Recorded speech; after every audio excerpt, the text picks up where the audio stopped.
And a very warm good morning, afternoon, evening, whatever it is for you right now.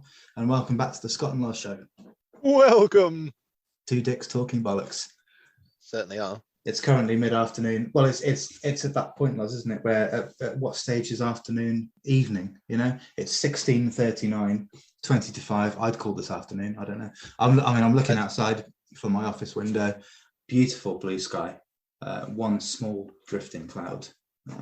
A pinprick in an otherwise blue sky, and I can see the river from here. It's glorious. I'm feeling great, you know. So it's a good vibe because. You were going Caribbean, were you? Because I thought you were doing Middlesbrough. Like, it's a fine day to talk about films. Like, I think if I attempted West Indian, it would probably come out sounding slightly northern eastern, and like vice versa. I don't think I've got a command on either, to be honest.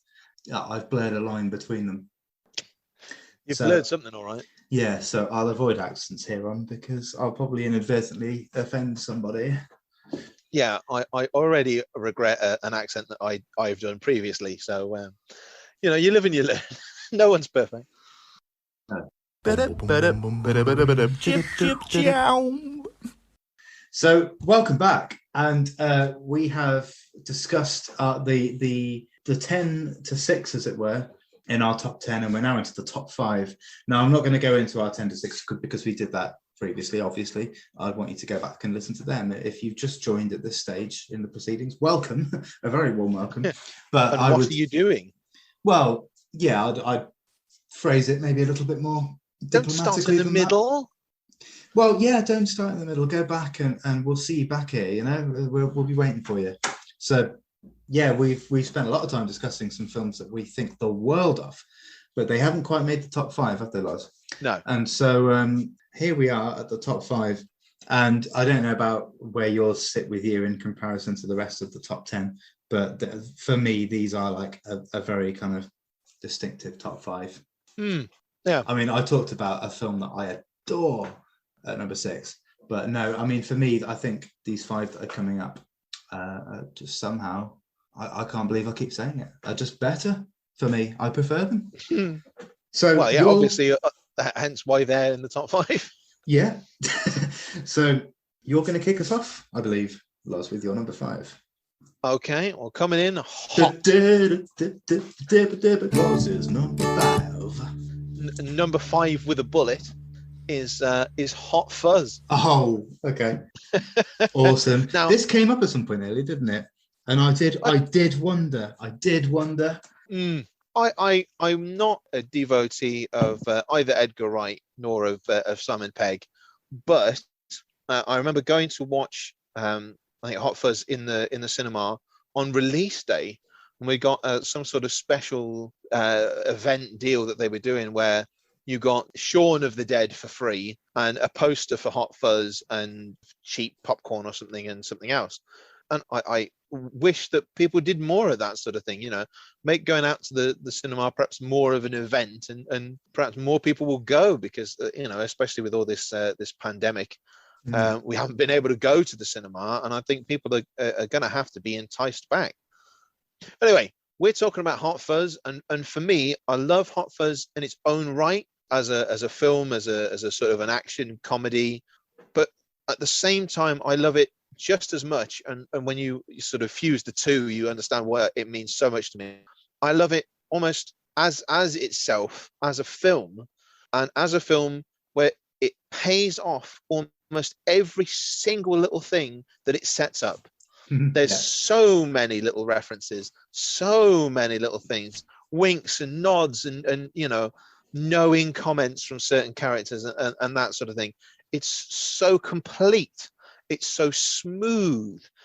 I really think as a filmmaker, I think you should watch this film and see, how to sort of set things up, pay them off, and really establish characters without having to make it feel like you're sort of running in the snow sort of thing. It can be done and made part of quite a fast-paced sort of, funny buddy cop Drama, not drama, comedy probably be the word for it. Anyway, dramedy.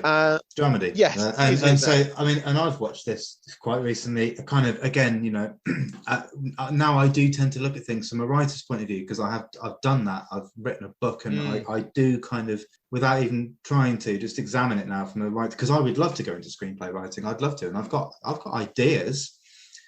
So naturally now I do watch films with that point of view, and like you said, Lars, this is very well written, and there are these little strands that come back. It's almost like an episode of Curb Your Enthusiasm, but just not at the same time. It's certainly my favorite in the Cornetto trilogy. All of which, of course, are different films. And you also talked about the cinema, didn't you? This is like one of the ultimate films to see in the cinema, because it's so much fun.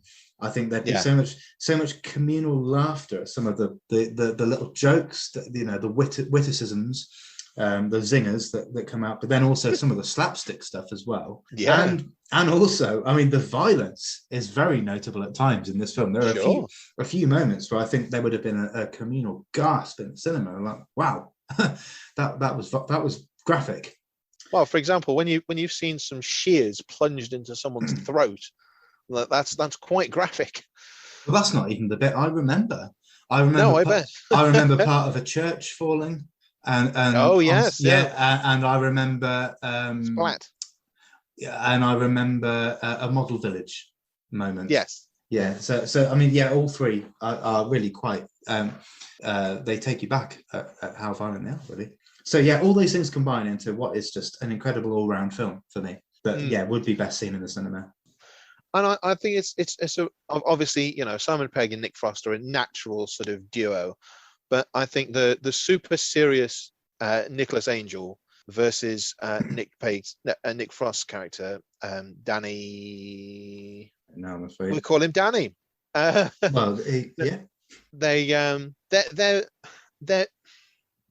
I'll talk again in a minute. Their relationship is brilliant.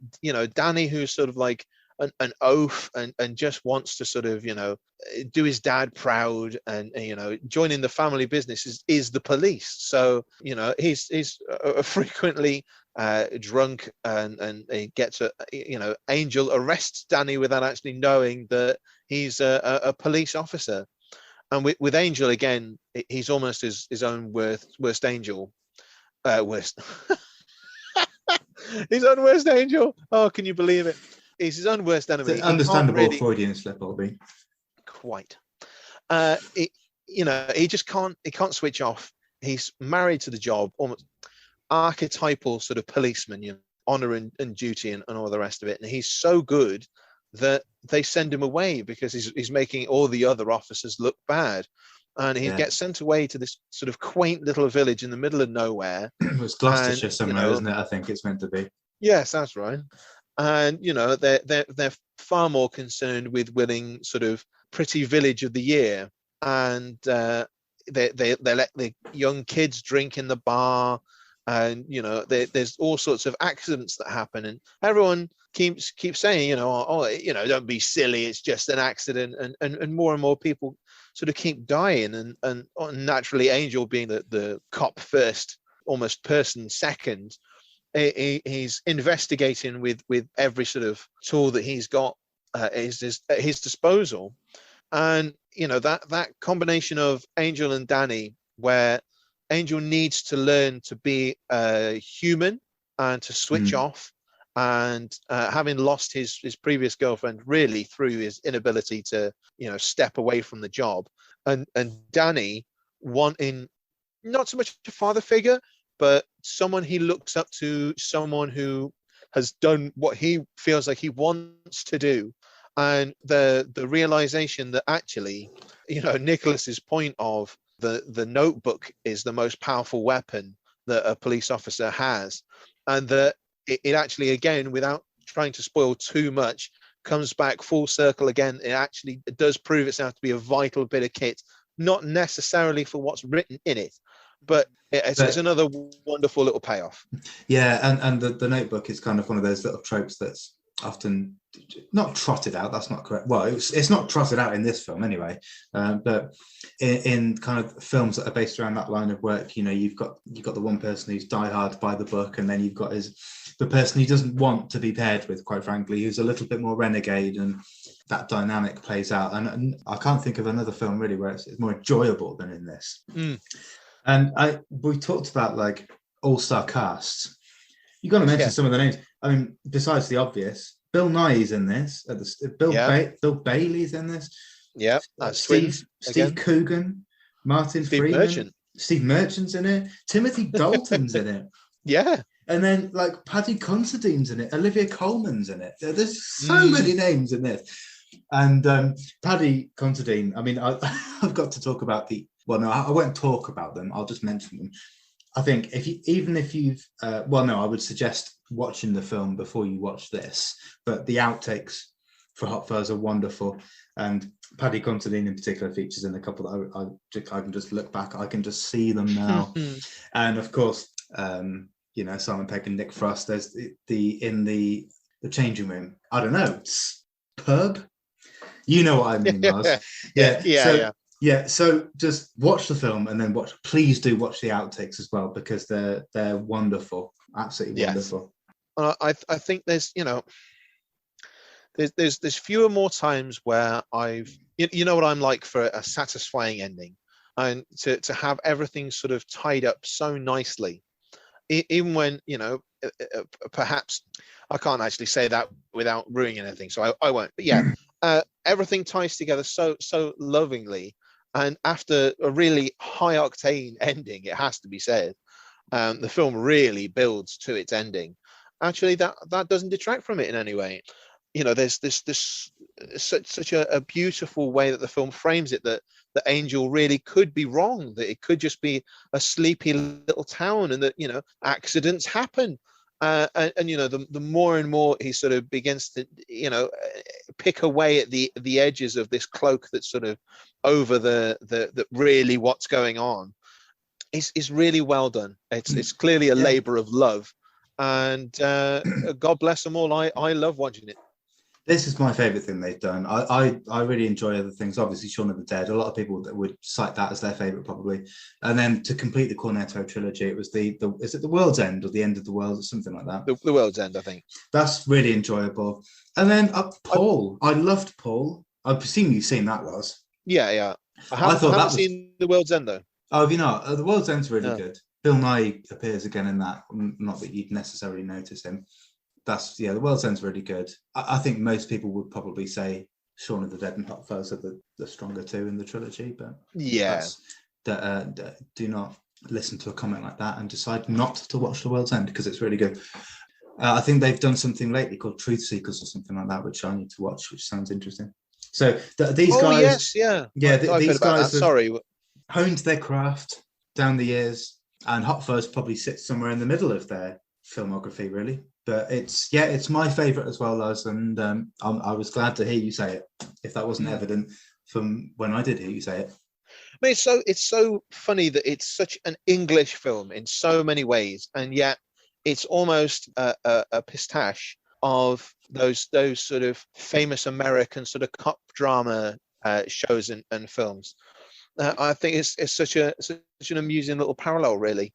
And as you say, a former James Bond playing a suspicious, shall we say, supermarket owner. As I say, we're struggling not to give away too much, because I think you can tell that we bothered to go this far, that we really do love these films that we're talking about. And I think I can only implore you to bung it in, and if there is any cost to you, then please send me an itemized bill and I will pay it if you do not like it. That's how much I believe in this film. Yeah, I've got nothing to add there. I agree. Yes. Yeah, exactly. Yes. Agreed. Right. Okay. Right. This is my number 5 film of all time. And I think of all the top 5, this might be the one that I could probably talk for the longest about. So let's just see how that goes. Let's set a timer, Loz, because I could talk about this film for. So I hope everyone's sat down. Yeah, I hope you are, and I hope you're comfortable. So it's become apparent time and time again that I love kind of the 90s aesthetic of film. And although this isn't in the 90s, it sits just outside of the 90s in 2002. And it still kind of has that same vibe, I guess. It's a film by M. Night Shyamalan. Shyamalan.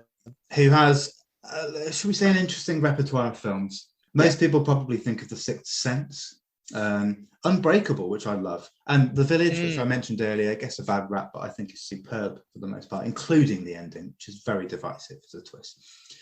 He also did one of the weirdest fantasy films ever, called The Lady in the Water, which most people probably haven't seen, and I think most people would hate it. I don't think it was well received.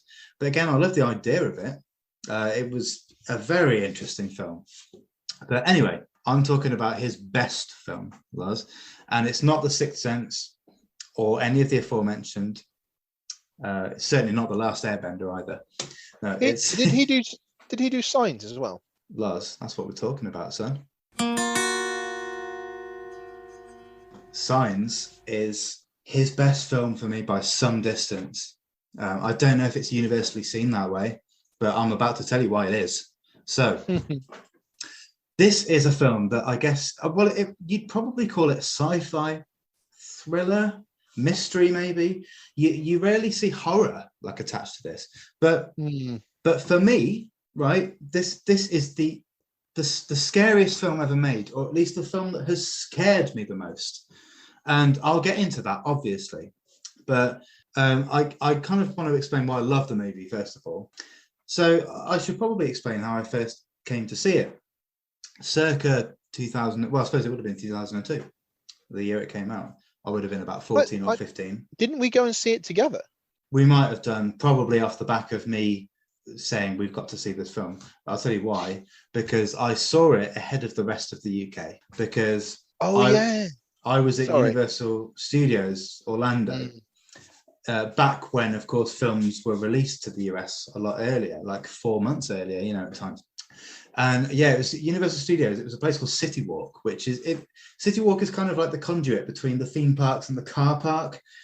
Everyone's sort of funneled like lemmings through this district of bars and restaurants and shops, and then this giant cinema, which is like multiplex in the true sense of the word. Is this too much detail? Screen 6, row 4, bag of revels. And I got roped into seeing this film by my dad because based on the blurb and like the photos in sort of the foyer, this kind of looked like a mystery about crop circles, which was right up Dad's street and maybe not so much mine at that age. But given I'd kind of dragged him around roller coasters and like churro stands all day, I'm glad I obliged. In fact, I'm very glad I obliged because that was quite possibly the most intense and memorable film viewing experience I've ever had. And it will stay with me for the rest of my life. So let me get into the film because this could go on for decades. Clearly. Signs follows I think it's the Hess family, who are like in Pennsylvania as these crop circles start appearing all over the world. One of which is essentially in their backyard in the cornfields that surround their home, right? And I guess the basis of this film is exploring what happens to this family and the rest of this close-knit small-town community as these incidents start to escalate. And so I guess with this film, I want to make sure I try and talk about, one, why I think it's such a brilliant piece of work, and two, I really do have to try and emphasize or convey why it is, for me, genuinely the scariest film ever made. Hopefully I can achieve both of those things. Let's find out. Quite a bold statement there. I know. Well, I know it to be true, but like, am I going to be able to convey that? I don't know. Let's just find out, I guess. So why do I think it's such a brilliant film, first of all, and criminally underrated? Because it focuses on a close-knit community, and Pennsylvania is where Amish country is, which I've been to Amish country, and you get the sense this town is just down the road from there, There are some very strongly held beliefs by people in the town. And yes, you guessed it, this is another film that kind of deals in faith a bit like I was talking about Contact, and it does it brilliantly here. Mel Gibson plays Graham, the father of the family, and in fact a former father in terms of being an ex-reverend who recently lost his faith after an incident, which is quite integral to the film in a number of ways, and I won't go into that here. But as this phenomenon develops, which of course he sees firsthand in his backyard, you sort of witness him grappling with not only what's happening right now in front of him, but sort of what could be about to happen, but also with his past as well. And he does it superbly. It's certainly the best acting performance of Mel Gibson's that I've seen. And it's backed up brilliantly by his brother Merrill, who's played by Joaquin Phoenix. So I said Joaquin Phoenix was going to come up earlier on, and this is where he comes up. You weren't lying. And also the two children in the family. It's perfectly casted, and it really gives you a sense of how it would transpire as a family to go through this type of experience and uncertainty together. And the name Signs is kind of explained by a series of things which happen in the film, which involve all the different family members individually. And it sort of comes together, which of course I won't go into again. But the writing of this and how that happens is majestic. Every scene is majestic. It does have that like 90s tint over it, like I said, which is perhaps what made it hit me doubly hard at times when I first saw it, because I probably went in expecting another film like Contact, which I did watch, I think, again in Florida, you know, around maybe a couple of years before. I'm sure I saw Contact in the cinema in Florida. And I probably went in, again, at that age, expecting another Contact, which I couldn't appreciate at the time. And then I got shot to ribbons by this film at times. So let me, I guess, get on to why it terrified me, because that might be what some people are interested to hear. You might have watched this film and thought, no, what? So let me try and get into why this had the impact on me that it did in terms of fear. So there's kind of, there's the overarching sense of like suspense and fear of the unknown, you know, especially within a community that almost has everything they thought they knew thrown into jeopardy, and they're having to contend with that as well. And then you think about other things that make up a good, like, scary film. The soundtrack, like the music is totally haunting in this film and perfect in each moment that requires it. I think probably this is my favorite score in a film, or the best suited. Wow. Yeah, it's so much a cut above everything else I can think of, particularly in Shyamalan's repertoire. I don't know who was in charge of the score, but it's so perfect. This is the only film where the first second scared me. And I'm talking about the credits, and I'm deadly serious here. It's the mixture of the start of the soundtrack where the strings come in and the font of the titles that's on screen. It's very unnerving and foreboding. And so what else contributes to a good scary film? The setting. How many times do we see like a house, you know, being almost like a lead character in a film? Amityville, or don't get me started on Insidious, the stuff like that. The Shining. Well, yeah, the Overlook Hotel. Yeah, sure. Indeed. So the setting with this, it is very much a Pennsylvanian large house, farmhouse almost, surrounded by cornfields, and this corn is like 8 feet tall. And yes, of course, Shyamalan plays with this in the film. There are like scenes that play out that involve having to traverse the fields, and like I said, the fear of the unknown. It's no different to being in the dark. Like, you have no sense of scale of what's in front of you, or even worse, what could be behind you. You know, the only time you get a sense of scale with these fields is from shots that happen from like an upstairs window, and it's like a view looking out. And then it's a totally different state of fear in a way, because you realize just how surrounded you are by these fields. And even from there, you can't see what's in them. The swaying of the crops that kind of move individually in the wind, that plays with your mind. Think back to Paranormal Activity. You know, you're looking for things and it's chilling, it gets in your head. But the thing is, what I've described so far is kind of how to set a mood, sort of create tension and a sense of dread. But there are a couple of standout moments that I have to mention for just being literally breathtakingly scary to me. Traditionally in horror, you get maybe the best or / worst scares towards the end, where it ups the ante a bit. And that's probably the case in this film for most people. But I'd rather talk about a couple of ones in the first half of the film. The very first scare, if you like, is very much a mini one. It comes out of nowhere during a bedtime conversation, and then there's a glance upwards from Mel Gibson and the discovery of something on the roof. And we're not quite sure what that something is, because it's a silhouette at night. but it's done masterfully. And if you're not already kind of feeling tense about what's to come, that really sets the stall out that, okay, this is gonna be unnerving, you know? And all this builds towards, for me, the single most terrifying thing I've ever seen in a film. And I could do an episode on this alone. And it's around the halfway mark in the film. And this kind of collective sense of unease, like I talked about, it all builds up to this point. And this is like the first proper sighting. And it's actually seen around the world, as it's shown on the news from footage that was taken from like a kid's birthday party in Brazil. And everything I mentioned, like the soundtrack and the setting, and that all plays a part in this one. Like I say, you see one of them for the first time, and it's done in such a way where you realize that you've already been looking at it for about 3 seconds, but it's kind of camouflaged or covered because of where it stood, and then it like pops out. If I say pops out, that kind of makes it sound like sooty or something, popping up from behind a table or something. I'm not talking about that. No. What I mean is it steps out, like almost quite nonchalantly, like it's not a jump, you know, it steps out into an alleyway, and the reaction to it is so chilling. I think that's what constitutes horror for me a lot of the time, the reaction, you know. It's you see these stereotypical screams in films, and you think, well, if you're in a state of total fear, that's not how you'd react.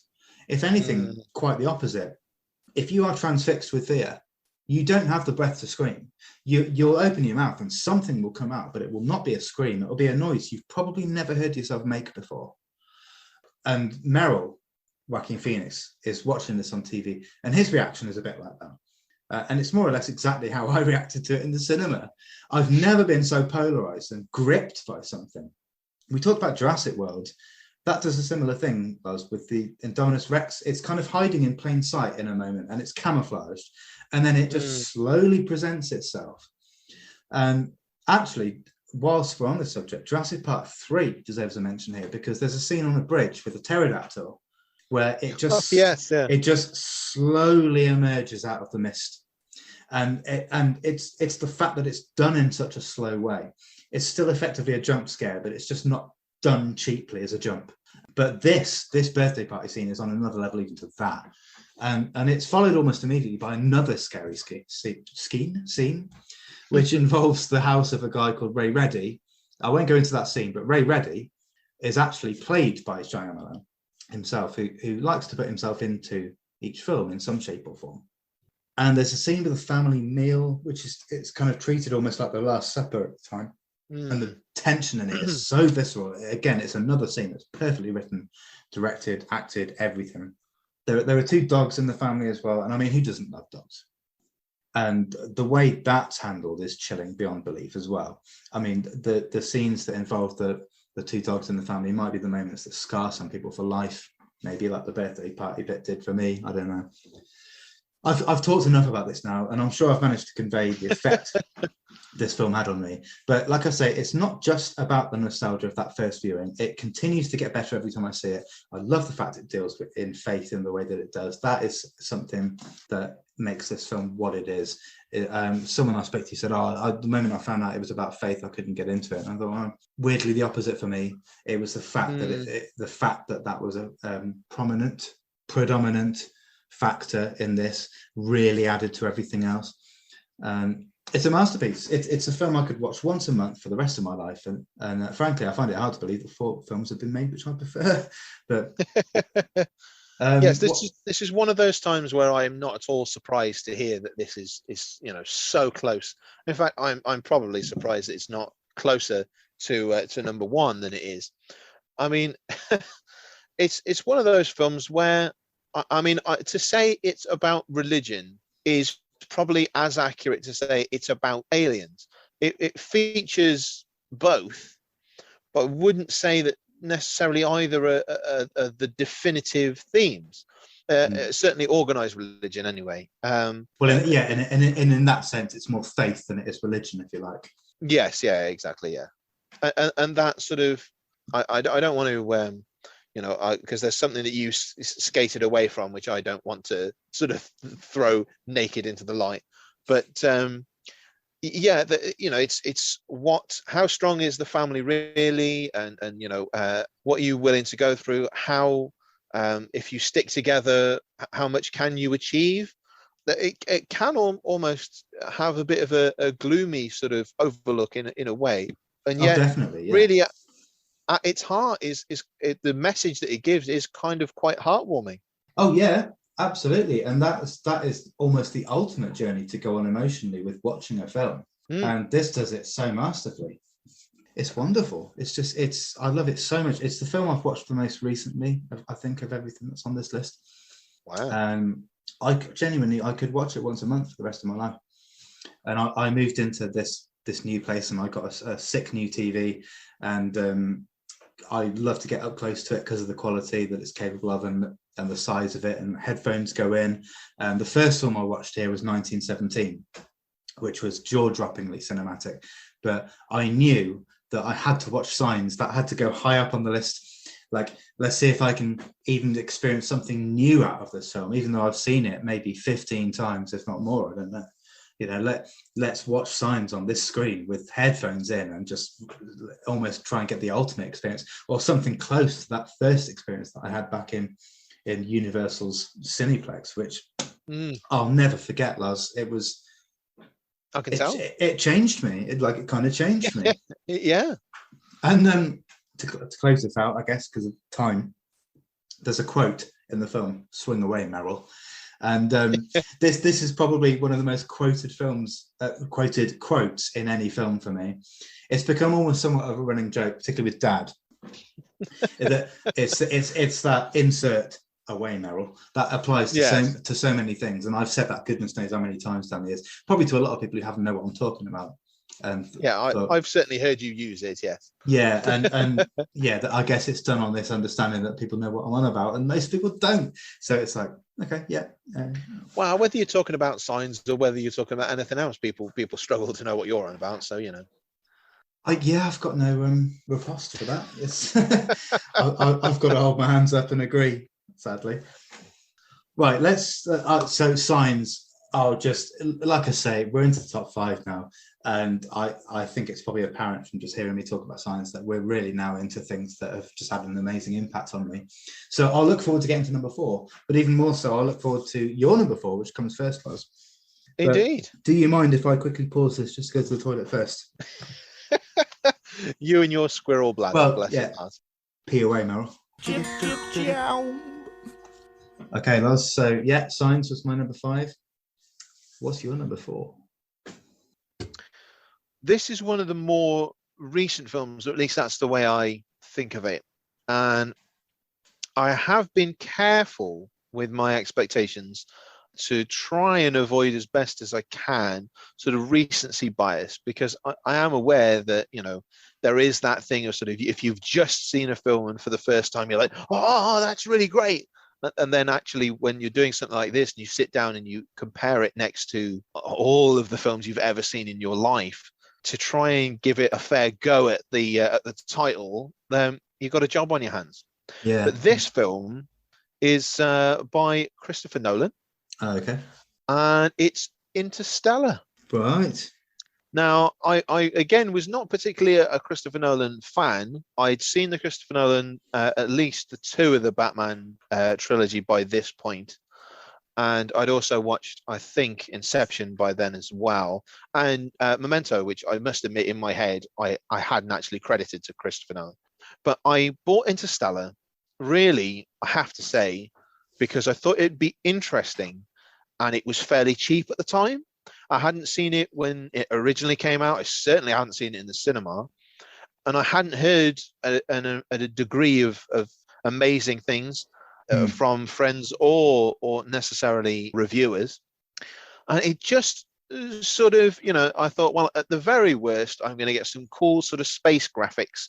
Nolan is always popping in these mind-breaking set pieces. And I like the cast, Matthew McConaughey, Anne Hathaway, Jessica Chastain, John Lithgow, I always like, and Michael Caine, Matt Damon. But yeah, to start us off right, Interstellar is basically a dystopian future where on Earth things are struggling to grow, and obviously, if you can't grow crops, then really you're struggling to feed the population, and Yeah. it's they're all trying to find a way to work around it, try and find a way to sort of forge the new path for humanity, and the subject of potentially leaving the Earth behind. So I do believe there's some sort of colonization outside of Earth, whether it's, I think it's the moon or somewhere.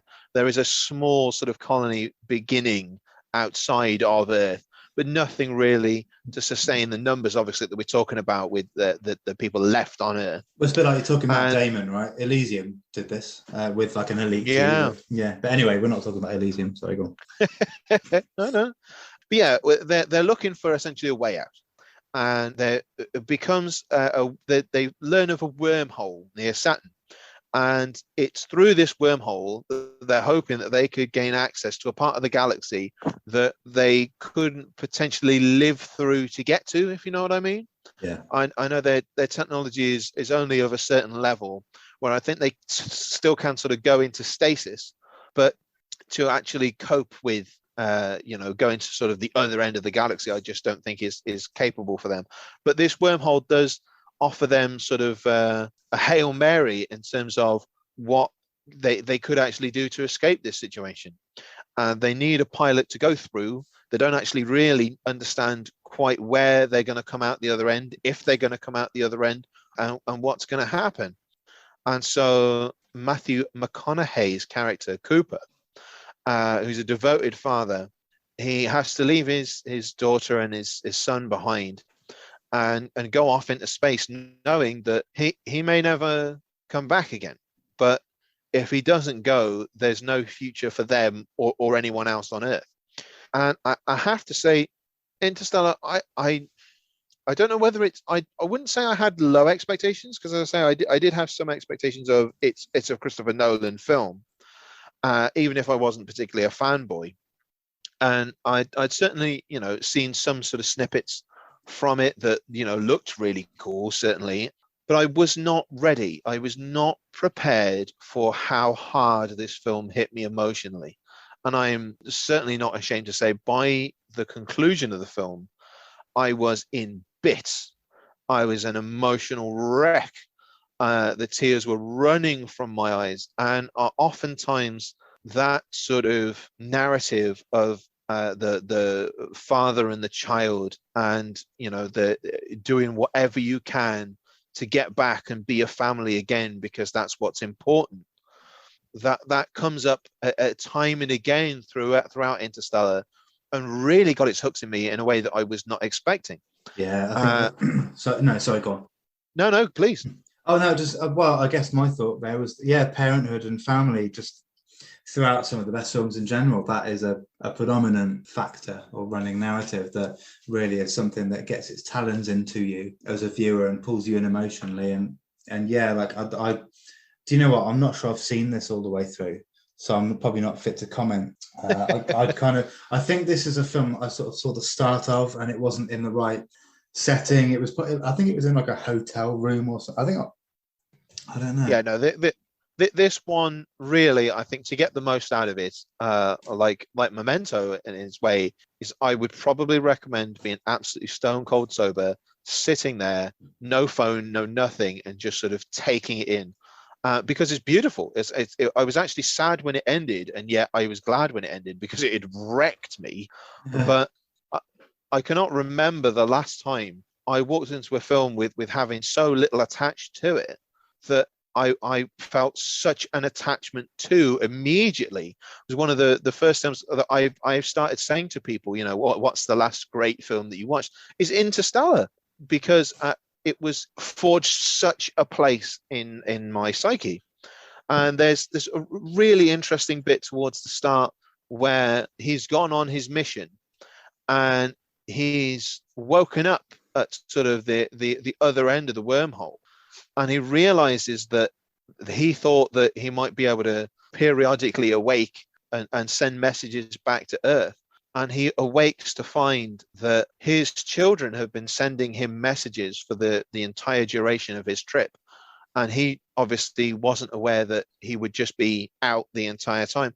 So they've grown and grown up and grown old in the time that he's been away, and how that reflects in, I mean, for a time, his daughter sends a message. I think it's whether it's every year or every 5 years that they let them send a message, and she's kind of hopeful to start with because she's just a kid. Then she grows up and she sort of starts to resent the fact that her dad's away and they're still struggling at home, and then eventually her brother picks up because she refuses to speak anymore because she's grown so sort of disillusioned with the whole process. Are you even still out there? Are you even listening? What's the point in any of this? I mean, seeing his face, knowing that, he can see his own daughter years into the future, as far as he's really concerned, losing her faith in whether he's even alive anymore, whether he's, and feeling betrayed that he's abandoned her to this barren wasteland that is now the world, and they're struggling. That's incredibly powerful. Yeah, I certainly didn't get far enough into the film for it to touch really deeply into those kind of things, because I think surely, well, you would know lots about me, that's the type of thing that would really get me like pulled in and emotionally engaged, that type of thing. In a way, I recommend it with a warning, because I'm not a soppy person, but at the same time, I'm emotionally available to films that I believe earn it. So I would recommend this film with a warning, because as I say, to someone who is quite soppy or to anybody, but be aware that you will react. If this does not provoke an emotional response from you, then I might consider handing myself into police, because you may well be a psychopath. That's it. Handing yourself into police because I might be a psychopath. No, handing yourself in. Oh, I see. So I thought you said handing yourself in, as in myself. No, don't hand me in. Hello, is this police? Yes, I'd like to report Lost Beach for recommending me a film called Interstellar. I'm going to give you this phone number to call. Yeah. Yeah. Oh, yeah. No, I am the soppy type, if it's done well. I mean, that's come up time and time again so far in the films I've mentioned. And if it's done well, I can very strongly attach myself sentimentally to a narrative, particularly if family are involved. And so, I'll heed your warning before this one. It'll go on the everyone's list, got a family, cautiously. So yeah, it's a good in, isn't it? But yeah, it's so impressively captured on film. It's very well acted as far as I'm concerned. The plot is great. It's yet another one of those films where I can't honestly say that I saw really almost any one bit of it coming. Maybe I'm not being generous there, but I genuinely don't think so. Well, I really, really cannot go far towards the end without giving almost the entire game away. But it's really literally an emotional roller coaster, and I've so rarely heard other people speak so highly about it. And honestly, I think if you can really put yourself into this film, I don't think you'll regret it. But my God, it will stay with you. And after all, be it a happy experience or a sad experience, we're all here surely for experiences, and this film will guarantee you one for sure. Well, two things. It's Christopher Nolan. So obviously he's appeared for you already in this top 10 with The Dark Knight, and he's appeared for me in the top 10 with Memento, which was like my number 7. So I've got the utmost respect for him as a filmmaker. Did you say stasis had a lot to do with this? Because partially, or at least it involves the idea of stasis, because some of my favorite films I've done, like Alien, obviously, or in fact any of the Alien films. Passengers, have you seen that? Yes, yeah. Yeah, I mean, that's Jennifer Lawrence. Chris Pratt. Yeah, two people I love, and they're great in that. Avatar sort of dealt with stasis, and yeah, a little bit, yeah. Austin Powers, it did as well. How typical of me to take Interstellar and mention Austin Powers. Quite. But no, I didn't movie, baby. One of my favorite quotes from Austin Powers was, "Hey, there you are," and he's like, "Hi, do I know you?" No, but that's where you are. You're there. You're there. It's almost a really shit joke, but I I loved it when I first. It's done with real charm, though, isn't it? It is done with charm, yeah, and that's the last of Austin Powers. Now, I'm sorry to even bring it up. This was a deeply sentimental, emotional film you're talking about, and I'm sorry to have taken it down, Austin Powers. I need to see Interstellar. I'll take your warning, so I'll add it to the list cautiously because I am the type to get incredibly emotionally attached to things, and that maybe brings me into my number 4.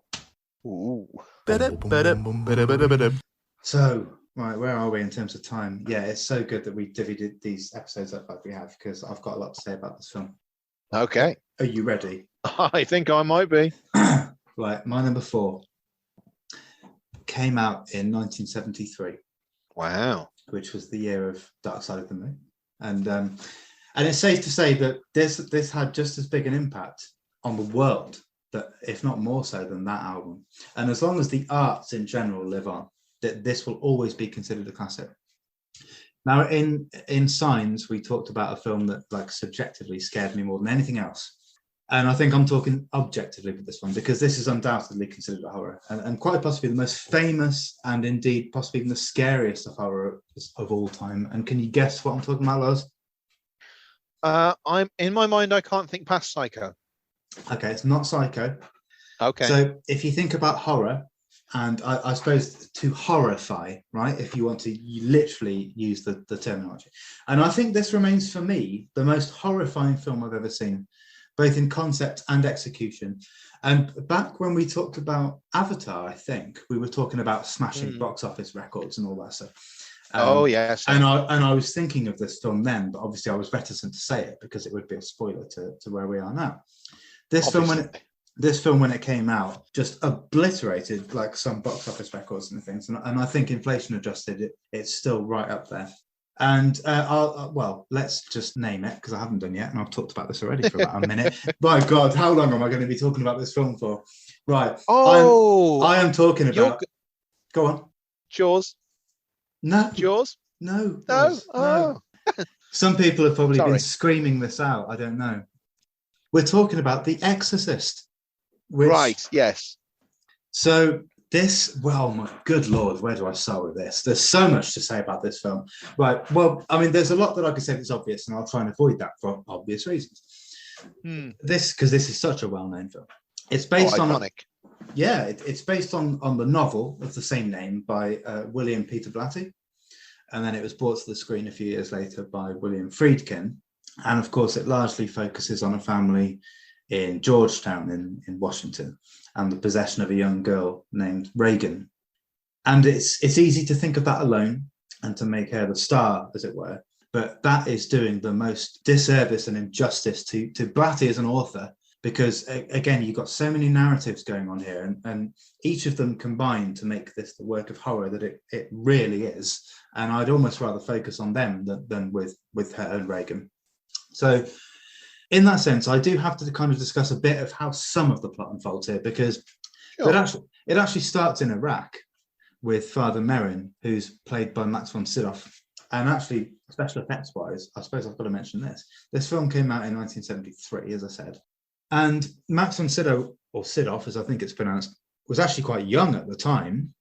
But the special effects, the cosmetic, makeup that he was given to make him look about 70, 80 is astonishing.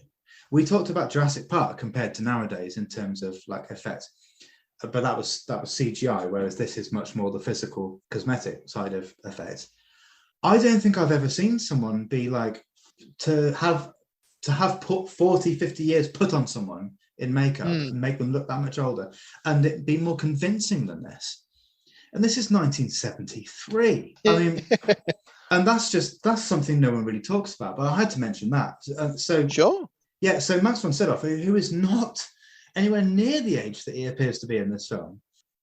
But anyway, it starts with him in Iraq, but then, of course, it jumps to Georgetown, and you meet young Reagan. She's maybe about the age of 13 or so, and her mum, Chris, who's a famous actor in the film. And their relationship is that kind of typical virtuous one where they're like best friends. You know, the banter is so sort of pure and like, but then of course things start getting a bit weird. We'll get back to that because meanwhile you've also got Father Karras, who is a younger priest than Father Merrin, who's in Georgetown at the time. And a bit like in Signs with Father Hess, Mel Gibson's character, he's struggling with his faith. Father Karras has had a more scientific background, trained as a psychologist largely. And he has issues with his family, most notably his mum, who needs caring for, and he's not able to provide this as much as he would like. And a lot of the horror in this comes from that down the line. But anyway, going back to Reagan, which is, of course, where most people think of this film. When things escalate, her mother's instinct, as it probably would be with most of us, I guess, as a mother, is to take her through like the medical healthcare system and try and ascertain what's going on, because there are like mental and physical manifestations at this point with like her bed shaking and things like that. And of course, the physical ones are all but just dismissed by the doctors, who say abnormal strength can happen during certain types of mental episodes. It's almost like a fob off to just keep things in tune with their diagnosis. And you very much get the sense of that when you're watching it. And well, they don't want to admit to themselves that it is anything else, do they? It's quite possibly that, yeah. There's a lot of that permeating throughout this. And actually, around that time in the film, there's a scene like in theatre in the hospital where Reagan is having, I don't know the name of the procedure, but it's basically she's having like a catheter put into an artery in her neck. Surely that tells you enough. And especially if you're squeamish, because in fact, I think this is the scene in the film that caused like the most walkouts and fainting, because it is quite unflinching. But there are two other things that are really horrifying about this scene, Lars. So in that scene, the assistant, the theatre lab assistant, whatever, who was a theatre assistant in real life, was actually a serial killer, unconvicted, of course, at the time. But Friedkin chose to cast actual medical professionals in this scene, and he accidentally cast a real-life serial killer, who I believe was in the process of doing so whilst this was being filmed. There's another bit of pub trivia for you. But do you know what? Even more so than that, what makes this scene so uncomfortable for me is it's the face of the poor mother, like Chris, watching through a window as her daughter is in clear distress by this invasive 1970s machinery that's doing this procedure, whatever it's called, and the amount of blood that's being drawn. And it's this, why is this happening? Why her? That is powerful. So to move on from there, once things don't get any better, and it's clear that scientific advice and indeed medication isn't appeasing anything at home, then of course Chris, the mother, who is quite notably an atheist in the film, she starts to wonder at this point, and she becomes increasingly agitated by the broken records that she's hearing from these doctors, you know.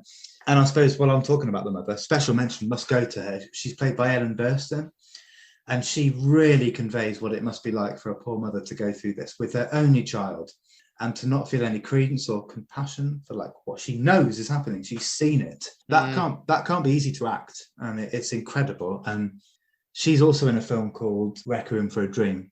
And there's another film you wouldn't watch on Christmas Day, you know. But Ellen Burstyn once again is brilliant in that. But anyway, back to The Exorcist, because I've got to be conscious of how long I talk about this. When things really start to kick off, we kind of get to these famous scenes that, of course, everyone thinks of and talks about. But again, at risk of sounding a bit pretentious, I'd rather focus a bit more on the preceding bits a bit more, because that's where the true horror comes from for me. There's a party that's held at the house, which has two notable things that happen, right? One is the drunken antics of this guy called, rather aptly named, Burke, who is, I think, the film director in the film that Chris is working with. That's how we know each other. We'll come back to Burke, remember him, okay? Later on, there are a few remaining guests at the party sort of enjoying a rendition and something around the piano. And Reagan stirs from her sleep and comes downstairs, and she says, you're going to die up there. And then pees herself on the carpet in front of everyone. And this is typically a scene that gets satirized. Like a scary movie did it. But shake your ass. Yeah, I mean, but and it's easy to laugh when you watch that film. But if you're invested in the characters, of course, in the original moment where this thing happened, these moments are just as horrifying as anything that follows, because it's. Do you remember when we talked about, there was a zombie film you talked about, Lars, on the train? Train to Busan, yeah. Okay, I remember we talked about like the horror being zoning in on those moments or honing in. It's like something's happening. It's a transition, almost on the turn. Yes. And in this case, that's happening. You know, that there's still some Reagan in there, and she probably doesn't quite know why this is happening. And also, her mother can still just about recognize a Reagan in there too. And it creates these emotions in both of them, which are sufficiently well acted for us to feel them too. Like earlier in that night, actually, as her mum tucks her in, she says goodnight, you know, and then the moment she's out of the room, Reagan opens her eyes straight away. But the thing is, it's not like she's fully possessed just yet. It's more that she was just awake and that something is happening. And we know this, but like the poor mother didn't see that happen. And then so later on in that night, you know, we really feel for her when this is brought out in front of all her guests, and there's that additional social embarrassment on top of anything. And slightly later on in the film, Burke, who I talked about, is actually entrusted as a babysitter to Reagan. And by this point, she's clearly not well. And we're actually told he died that night when because he's known as a drunk, you know, he apparently fell down the stairs outside the house and broke his neck. To the extent where it was facing the other way round, completely 180 degrees. Note that again for later. Right. So when things really start going wrong, and of course, I won't go much into these scenes because everyone knows them, but arguably the most famous of all involves a crucifix. And I won't go, and I'll stay away from that a little bit. But after that, right after that, what we see is one of the most striking moments in the film, which is where Reagan's head turns around 180 degrees, and that classic shot, which we're all aware of. Now, if you haven't already guessed where I'm going here, this was not a cheap special effects gimmick that happened. This was very calculated, and this was like written into the book. And what's happening is that the devil or the demon that's in control of Reagan is actually impersonating Burke, who she killed. She pushed him out of the open window and killed him. And I think most people who watch this scene don't clock that. They see the special effects moment and then they see her head turn around and go, you know what she did, your daughter? And they don't quite register the true gravity of what that meant. She turned her head around to replicate what happened to Burke when his neck snapped when he died. And then she impersonates his voice as well. It's horrifying when you realize that's what's happening. And so it's at this point Father Karras gets involved. I'll try and speed up from here, Lars. I think I've covered what constitutes the true horror in this film. But well, anyway, I'm trying not to jump in on you because you're doing such a good job. Well, I suppose I've got to continue where I am because I'm kind of running through it here, but in a way that I hope it's spoiler free, but it definitely for me conveys where the horror lies in this film, and this is why it is for me the greatest horror. So Father Karras comes in, and like I said, he has this issue with his mum and also with his faith that he's grappling with. But he comes in, sees what's going on, and he talks about the protocol of like the church in these situations. And he's been roped in by the mum at this point. She's turned to faith and she's been recommended in Karras' direction. And he comes in, sees what's going on, and he talks about the protocol of the church. This only compounds the horror and the misery because it would appear that he's going to have to jump, or they're going to have to jump through many hoops for the permission to carry out an exorcism. But for the sake of time, other things happen. And so he's granted permission to do this. In apprentice to Father Merrill, who we haven't seen since the intro in Iraq. And so those two come together for the infamous final 20 minutes or so of the film to perform the exorcism. And I will not talk about that because I think I've already done enough to convey how visceral this film is.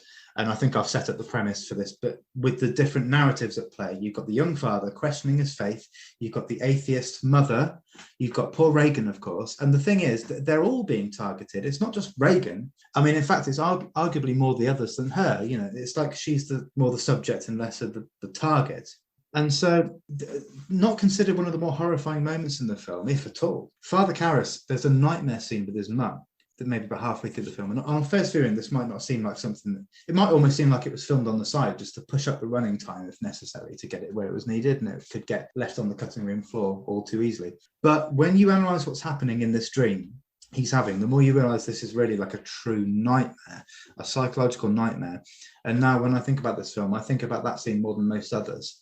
And so it's not just those famous scenes that we all think of that, you know, the likes of Scary Movie have made light of. And you know, who am I to have a go at them for doing so? I quite enjoyed the Scary Movie films. But I happen to think The Exorcist it's It's the only horror that's won the swathe of awards that it has, and deservedly so.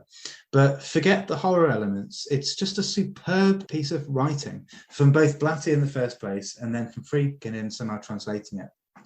And I suppose that brings me to perhaps the final point on this, Loz, and to you, the dear listener, that when this film first came out, like the theatrical release of 73, a couple of scenes were actually cut out by Friedkin, and this caused understandable anguish to Blatty, the author. He felt that these were like instrumental to the narrative, and this was like a rift, a huge fallout between them that went on for decades.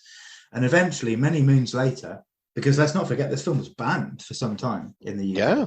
But around 2000, I think, it was kind of reopened up to the world, or at least to the UK. And brackets, the version you've never seen was finally released, where this is what you'd commonly call the director's cut. But the thing is, this isn't the director's cut. This is the author's cut. This is the original vision the author understood was going to be in the film.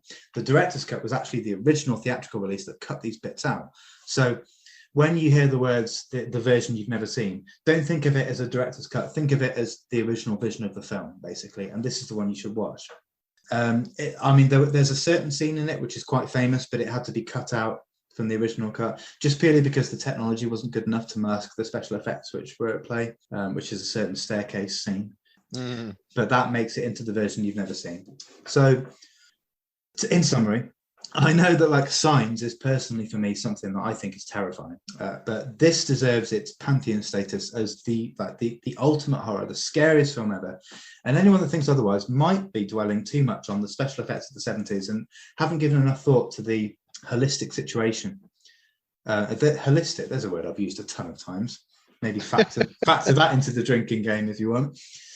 And so, yeah, maybe haven't given enough thought to the situation of why these things are happening and the psychology of it. I mean, recent horrors, I said this before, Insidious. Are you kidding me? So Babadook is good, but that's largely because of the psychological element with the mother, and Hereditary is really good for similar reasons. But Insidious, it relies on like the antithesis of what constitutes true horror for me, cheap. And if you consider that scary, I don't want you as a listener. I'll go off and listen to something else. But Babadook and Hereditary are brilliant. Eden Lake is very, very good. The Descent is very good. These are all worthy recent entries in the horror catalogue. So to finish on The Exorcist, anyway, a masterpiece. Mark Kermode's favourite film. And again, you know, I can't believe that there are 3 films I prefer. And Mark, if you're listening, I'd love to discuss The Exorcist with you, because I learned a lot through your analysis of this film at times that I didn't realise. And then when I went back and watched it again, it shone a whole new light on this. Pun not intended, because of course the iconic shot is that light shining out of the window. You know, the one where the Exorcist arrives. And again, what an iconic poster for a film. And this is a film where the font, that purple font, and of course the soundtrack as well. Well, yeah, I mean the interesting thing is, of course, that yes, Tubular Bells, Mike Oldfield, but that only appears once in the film, and it's where the mother Chris is walking down an autumnal street with the leaves blowing, and that's the only time you hear that soundtrack. There's very little in the way of soundtrack, and that's what makes this so brilliantly polarizing and jarring. It doesn't rely on that kind of, I'm not going to say gimmickry, because Signs uses the soundtrack wonderfully without anything, you know, like a gimmicky use of the soundtrack. But The Exorcist doesn't really use much in the way of soundtrack. There's a lot of dynamic between light and dark and loudness, loud noises, but it's not jumpiness for the sake of it. It's done very cleverly, and I know very deliberately from interviews and things I've seen with the likes of Friedkin, who talked about, you know, how he wanted it to play out. And this is a film that notably was plagued with issues throughout its production and filming. I mean, Apocalypse Now famously is the one that's had, Lars, if you haven't seen it, watch a documentary called Hearts of Darkness, which the original book that Apocalypse Now is based on is called The Heart of Darkness, I think.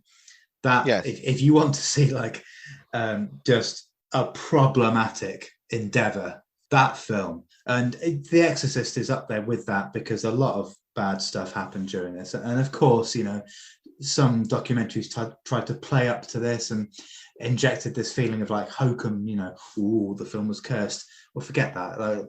It was a film that went through an interesting set of hurdles That's what I'd say. Well, I mean, a film that I probably relate to it in the sort of the problematic shooting and the film being cursed and that sort of thing, probably more closely relates to Omen, because that's a real film which I don't really want to dwell on, but at the same time, it's got a real sort of history as weird things happening and people dying in odd ways, and sort of even people who are sort of cameramen and stuff who worked on the shoot, within a couple of years having finished shooting, and then found themselves dying in truly mysterious circumstances. Yeah, It's and those films as well, the actual films themselves, they're more disturbing and chilling, aren't they? A bit like this is. And that's for me is what constitutes true horror. You've got other films like Rosemary's Baby, came out around this time, and that I find very chilling. And even Psycho, got mentioned earlier, and stuff like that. I mean, yeah.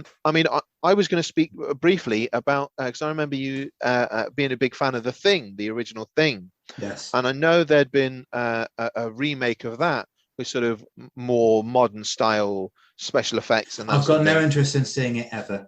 The special effects in the original Thing still hold up to this day wonderfully. I prefer to just forget that this remake even exists of The Thing, because the original is perfect. I can't believe that it only was a mention. It didn't even make the top 20. I think quite possibly, objectively, Lars, the best horrors, number one, The Exorcist, which is my number 4 in terms of all my favourite films. And the second best horror of all time is The Thing, the original Thing. It can't be improved. Particularly with the special effects. So I've got no interest in seeing this remake. Well, I was going to say that the point that I was trying to make is, even though there were some times where I was a little bit like, ooh, that, I'm not saying I would have found it more scary, and that's the important point of the point I'm trying to make, is that it's not about necessarily the effects. Rather, if the story is scary, then the special effects being intimidating, even if they're not absolutely optimal for the story you're trying to tell, or even compared to, say, modern standards, if the story is good enough, what you see in front of you, it has the impact regardless. I truly feel that, and I think it's the same with something like The Exorcist. Well, some of the effects in The Exorcist still hold up very well today, and others maybe don't so much, and that's why maybe a Thing is made of that. But whereas The Thing totally does all the way through. But yeah, like you say, it's that the horror lies in having an understanding of the characters, and if you've paid attention to what's going on, and then subsequently why things are happening and the symbology, then you'll just see it for what it is, a horrifying moment, and you'll feel it from poor Chris, the mother's point of view. And really, again, one final mention to Ellen Burstyn. She's so good in this, and a lot of the true horror comes from her reactions to this, to her daughter going through this. And I could retread old ground, saying more about this film. I feel like I've captured it quite well there in terms of why this is the masterpiece that it is in filmmaking, and also why it's scary and horrifying as it is. And for me, number 4, and it deserves it. It deserves it.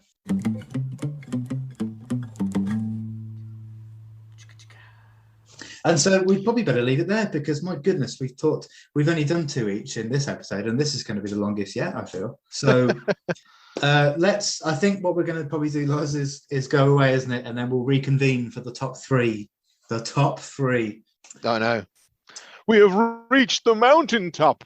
Yeah, I can't wait to talk about these top 3. Let's not even go into that right now. Let's just save that for down the line. So thank you very, very much for listening. Lars, do you want to close this out with anything in particular? Or?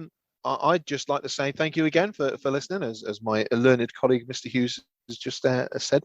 But also, I'd just like to hope that everyone's enjoying these as much as we are. Indeed, we enjoy a good natter, but when we're really talking about things that are passionate for us, then it's not a chore, it's a joy.